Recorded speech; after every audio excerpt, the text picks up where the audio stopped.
آپ کا ایک کمال کہ عقائد بیان کرتے ہوئے افراط و تفریط سے بچ کر فکر و نظر کا ترازو سامنے رکھ کے قرآن و سنت کے احکام کے پیش نظر ایک ایک حرف تول کر ایسی ایسی جگہیں جہاں سے گزرنا بڑا مشکل ہوتا ہے، اللہ کے فضل سے اعلیٰ حضرت رحمت اللہ علیہ ایسے پار گزرے کہ آج ہم جیسے طلباء بھی جب ان جگہوں سے گزرنے کے لیے محتاج ہوتے ہیں کہ کیسے گزرنا چاہیے، تو اعلیٰ حضرت کا فتاوی رضویہ اور دیگر کتابیں ہمارے لیے مرشد اور رہنما کی حیثیت کا کردار ادا کرتی ہیں۔ توحید کا بیان ہو یا رسالت کا بیان، وہ شان اہل بیت اطہار رضی اللہ تعالی عنہ ہو یا شان صحابہ کرام رضی اللہ تعالی عنہم، وہ فقاہت، معیشت، معاشرت، سیاست، طبیعیات کا کوئی مسئلہ ہو یا انٹرنیشنل انسانی احوال کے لحاظ سے کوئی ضابطہ ہو، جس سمت آ گئے ہیں سکے بٹھا دیے ہیں۔ آپ سے سوال کیا گیا، فتاوی رضویہ شریف کی 14ویں جلد کے اندر یہ بات موجود ہے، 14ویں جلد کے 613 صفحے پر یہ سوال لکھا ہے۔ اعلیٰ حضرت فاضل بریلوی رحمت اللہ علیہ سے یہ پوچھا گیا کہ سید عالم صلی اللہ علیہ وسلم کی شان میں لفظ صاحب بولنا، یعنی یوں کہنا محمد صاحب، یہ کہنا کیسا ہے؟ محمد صاحب، یہ سوال فاضل بریلوی رحمت اللہ علیہ سے ہوا۔ ہم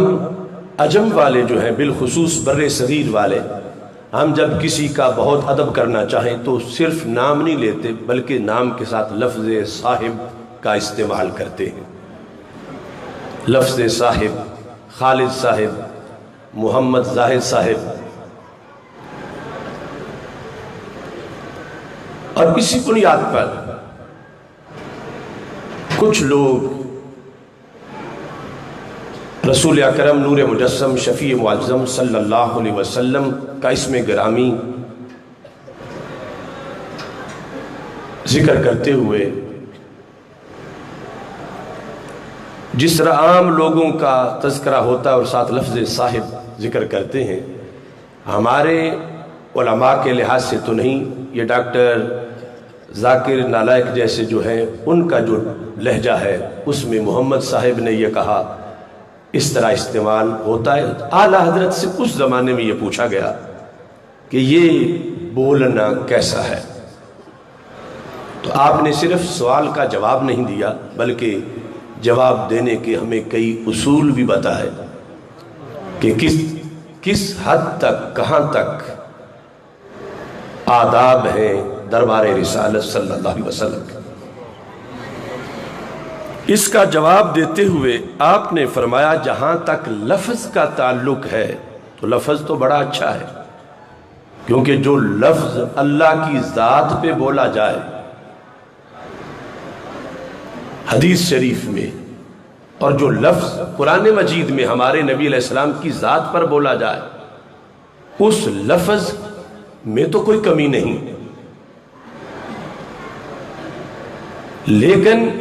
اس کے ہوتے ہوئے کہ وہ قرآن میں بھی ہے، وہ حدیث میں بھی ہے، پھر بھی اس کے لحاظ سے کچھ شرائط بیان کر کے اپنے عرف میں، اپنے معاشرے میں، اردو زبان میں اس کو لفظ سے، زبان سے بولنے کے لحاظ سے جس نے قانون بتائے اسے امام احمد رضا بریلوی کہا جاتا ہے۔ آپ نے فرمایا حضرت رب العزت عز جلالہ پر لفظ صاحب کا اطلاق جائز بلکہ حدیث میں وارد ہے. جو دعا ہے سفر کی اس کے اندر دعا جو سنن ابی داؤد میں کتاب الجہاد میں ذکر ہے اللہم انت الصاحب فی السفر والخلیفۃ فی المال والاہل. رب سفر میں بھی تو ہی میرے ساتھ ہے اور پیچھے میرے گھر اہل و عیال مال کا بھی تو ہی نگہبان ہے. تو اس حدیث کے اندر لفظ صاحب رب ذوالجلال کی ذات کے بارے میں ہمارے آقا صلی اللہ علیہ وسلم نے بولا ہے انت الصاحب فی السفر. رب تو صاحب ہے، تو صاحب ہے سفر میں. یہ لفظ دربار رسالت صلی اللہ علیہ وسلم زبان رسالت سے رب ذوالجلال کے لیے اس کا اطلاق کیا گیا.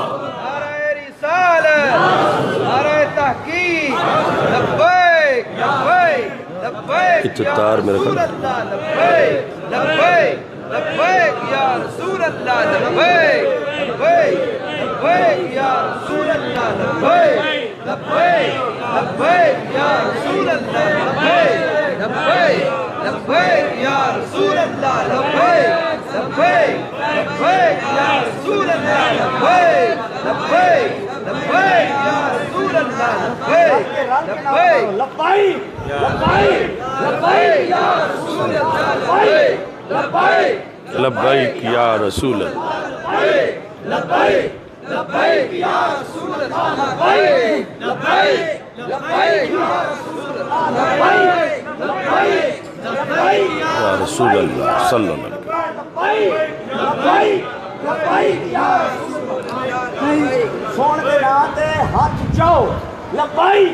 لبیک لبیک یا رسول اللہ صلی اللہ علیہ وسلم. اس کے ساتھ آپ نے یہ ارشاد فرمایا کہ یہ لفظ صاحب حضور اقدس صلی اللہ علیہ وسلم پر اطلاق صاحب خود قرآن عظیم میں وارد ہے. وَالنَّجْمِ إِذَا هَوَى مَا ضَلَّ صَاحِبُكُمْ وَمَا غَوَى. اس پیارے چمکتے تارے محمد صلی اللہ علیہ وسلم کی قسم جب یہ معراج سے واپس لوٹے تمہارے صاحب نہ بہکے نہ بے راہ چلے. تو یہ بات ہے ہمارے آقا صلی اللہ علیہ وسلم کی اور اللہ فرماتا تمہارے صاحب اے مسلمانوں تمہارے نبی تمہارے صاحب. تو صاحب کا لفظ جو ہے وہ بولا گیا ہے رسول اکرم صلی اللہ علیہ وسلم کی ذات گرامی پر. ایک لفظ اتنا مقدس ہے کہ اس کا اطلاق اللہ کی ذات پر بھی ہے اور اللہ کے رسول صلی اللہ علیہ وسلم کی ذات پر بھی ہے. لیکن بولتے وقت ہمیں یہ دیکھنا ہے کہ ہمارے ماحول میں جب وہی لفظ بولا جاتا ہے تو کس میرٹ پہ بولا جاتا ہے، کن شرائط سے بولا جاتا ہے. فرماتے ہیں ٹھیک ہے قرآن میں بھی ہے حدیث میں بھی ہے مگر نام اقدس کے ساتھ اس طور پر لفظ صاحب کا ملانا یہ آریوں اور پادریوں کا شعار ہے. نام اقدس کے ساتھ اس قدر لفظ صاحب کا ملانا کہ محمد صاحب نے یہ فرمایا، محمد صاحب کا یہ حکم ہے. یہ شعار آریوں اور پادریوں کا ہے اور وہ اسے معروف تعظیم میں لاتے ہیں. یعنی ان کے ہاں بھی یہ لفظ آتا ادب کے لیے ہی ہے، لیکن وہ ادب جو ہر زید عمر بکر کا ہوتا ہے تو ہمیں تو سرکار کی اس ادب کا حکم ہے جو زید عمر بکر کے ادب سے کہیں بڑا طریقہ ادب ہے. تو آپ فرماتے ہیں وہ اسے معروف تعظیم میں لاتے ہیں، توہین کے لیے نہیں بولتے. جو زید اور عمر کے لیے رائج ہے، اب وہ لفظ بول کے مثال دیتے ہیں کہ کہتے ہیں شیخ صاحب، مرزا صاحب، پادری صاحب، پنڈت صاحب۔ پر جو صاحب ہمارے ماحول میں پنڈت کے لیے بھی ہو، شیخ کے لیے اور مرزا کے لیے بھی ہو، وہ اسی ماحول میں اسی طرح ہمارے آقا علیہ السلام کے نام کے ساتھ بھی بولا جائے، ہمیں یہ برداشت نہیں ہے۔ اگرچہ قرآن میں ہے، اگرچہ حدیث میں ہے، لیکن وہاں جو اطلاق ہے اور یہاں جو اس کو بولا جا رہا ہے، ہم نے تو یہ سارے امور دیکھ کے اس کا فیصلہ کرنا ہے۔ تو اعلی حضرت فرماتے ہیں لہٰذا اس سے احتراز چاہیے کہ ہمارے آقا علیہ السلام کے نام کے ساتھ اس طرح، جس طرح پنڈت صاحب، مرزا صاحب، شیخ صاحب، اس طرح آگے کوئی کہے محمد صاحب صلی اللہ علیہ وسلم، فرمائے یہ احتراز چاہیے، اس طرح صحیح نہیں۔ تو پھر فرمایا ہاں قرآن میں جب ہے اور حدیث میں جب ہے تو پھر اس کے بولنے کا طریقہ میں بتاتا ہوں کہ کیسے بولنا چاہیے۔ فرماتے ہاں یوں کہا جائے کہ حضور صلی اللہ علیہ وسلم ہمارے صاحب ہیں، ہمارے آقا ہیں، ہمارے مالک ہیں۔ اب وہی لفظ صاحب بولا بھی گیا، لیکن پتہ چلا کہ یہ وہ صاحب نہیں جو پنڈت صاحب، یہ وہ صاحب نہیں جو شیخ اور مرزا صاحب، کہ حضور صلی اللہ علیہ وسلم ہمارے صاحب ہیں، ہمارے مولا ہیں، ہمارے آقا ہیں۔ تو پتہ چلا یہ اس پس منظر اور محاورے میں بولا جا رہا ہے جس میں پنڈت پر نہیں بولا جاتا، جس میں شیخ پر، زید عمر بکر پر نہیں بولا جاتا۔ تو یہ عرب کے مزاج کو، قرآن و سنت کے مضمون کو اردو لہجے میں عجم کی اداؤں اور محاوروں میں جس فکر نے مزاج حجاز کی ترجمانی کی، اس کو امام احمد رضا بریلوی کہا جاتا ہے۔ اس سلسلہ میں جب آپ سے ایک سوال ہوا، فاضل بریلوی رحمت اللہ علیہ نے جلد نمبر 28 کے اندر اس پر بحث کی، 465 صفحے پر اس کی تفصیلات موجود ہیں۔ یہ ایک ایک سوال ہمارے لیے ایک ایک کتاب کا سبق ہے۔ زید کہتا ہے چونکہ علی المرتضی رضی اللہ تعالی عنہ نے 8-10 برس کی عمر میں اسلام قبول کیا اور اس سے پہلے کبھی دامن پاک آپ کا نجاست شرک و کفر سے آلودہ نہیں ہوا، یعنی ساری عمر مبارک جو پہلے تھی اسلام قبول کرنے سے پہلے کی، اس میں بھی کبھی کفر و شرک نہیں کیا، لیکن وہ کہتا ہے کہ انہوں نے 8-10 برس کی عمر میں اسلام قبول کیا۔ یہ زید کا دعویٰ ہے۔ اور دوسری طرف عمر کا دعویٰ ہے۔ عمر کہتا ہے کہ جب علی المرتضی کرم اللہ تعالی وجہہ نے 8-10 برس کی عمر میں اسلام قبول کیا تو یہ کہنا کہ آپ ہمیشہ سے مسلمان تھے محض غلط ہے۔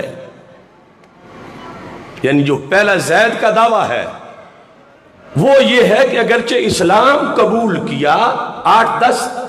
برس کی عمر میں، لیکن پہلے بھی جب کبھی کفر و شرک نہیں کیا تو وہ کہتا میں تو کہوں گا کہ وہ ہمیشہ سے مسلمان تھے۔ زید یہ دعویٰ کرتا ہے، اور عمر کہتا ہے جب یہ تم کہتے ہو کہ انہوں نے اسلام قبول کیا، اور یہ سارا لٹریچر ہمارا اسلامی بھرا ہوا ہے،